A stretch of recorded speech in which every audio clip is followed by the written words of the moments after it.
బెజవాడ నడిబొడ్డున ముఖ్యమంత్రి వైఎస్ జగన్ పై హత్యకు కుట్ర పన్నిన కేసులో సంచలన విషయాలు బయటకొచ్చాయి.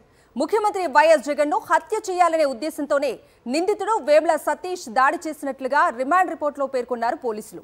సీఎంను చంపాలనే ఉద్దేశంతోనే దాడి చేశారని, అదృష్టవశాత్తు జగన్ కు పెద్ద గాయం కాలేదని రిమాండ్ రిపోర్టులో పేర్కొన్నారు పోలీసులు. ప్రత్యక్ష సాక్షులు ఇచ్చిన సమాచారంతో నిందితులను గుర్తించిన పోలీసులు ఇప్పటివరకు 12 మంది సాక్ష్యాల వాంగ్మూలాన్ని రికార్డు చేశారు. ప్రస్తుతం ఈ కేసుకు సంబంధించి ఈసీ ఆధ్వర్యంలో పోలీసు దర్యాప్తు జరుగుతోంది. ఈ కేసులో వేముల సతీష్ ను అరెస్ట్ చేసిన పోలీసులు విజయవాడ కోర్టులో ప్రవేశపెట్టారు. సతీష్ రిమాండ్ రిపోర్టులో సంచలన విషయాలు పేర్కొన్నారు. ముఖ్యమంత్రిపై దాడి చేయాలని నిందితులు ముందస్తుగా పథకం వేసుకున్నారని, ఈ కేసులో A2గా ఉన్న వ్యక్తి ముఖ్యమంత్రిని హత్య చేసేందుకు సతీష్ ను ప్రేరేపించినట్లుగా పోలీసులు తమ రిమాండ్ రిపోర్టులో పేర్కొన్నారు. ఇక ఈ కేసులో A2గా ఉన్న వ్యక్తి ప్రోద్బలంతోనే ముఖ్యమంత్రిని హత్య చేయడానికి సతీష్ సిద్ధమయ్యాడని పోలీసులు వెల్లడించారు.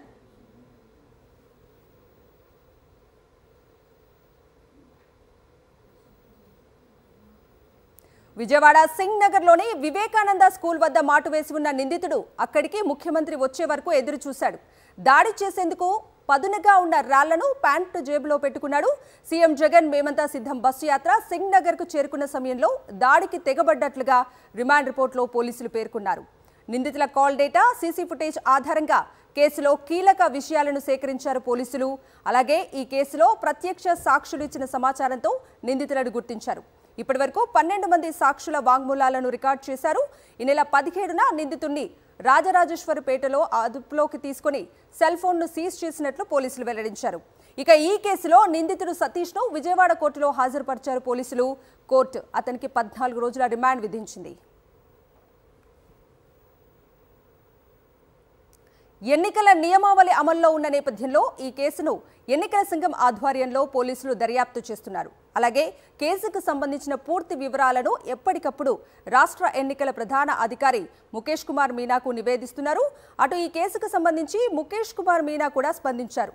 ఆయన ఏమన్నారో చూద్దాం. దాడిలో ఎలక్షన్ కమిషన్ ఆ నైటే పోలీస్ అబ్జర్వర్ దీనిపైన he asked report. So next day morning report ఇవ్వడం జరిగింది.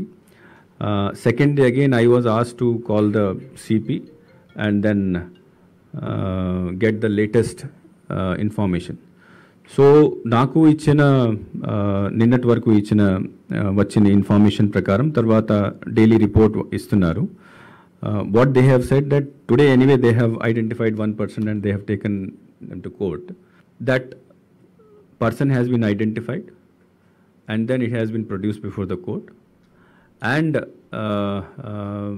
after producing before the court tarvata valla statement magistrate mundu statements ayin tarvata daily report what they are doing, they are sending to me and I am sending to the police observer. So ee anta police observer advaryamlo ee roju ee inquiries nadustunayi, and within 2-3 days I think police observer, if he is again coming to our state after 23rd or 24th vastunaru. So he is again personally going to the details and take further action on the thing. But one thing which has been communicated by commission that in this case as soon as possible the person should be caught and he should be trial lo pettali.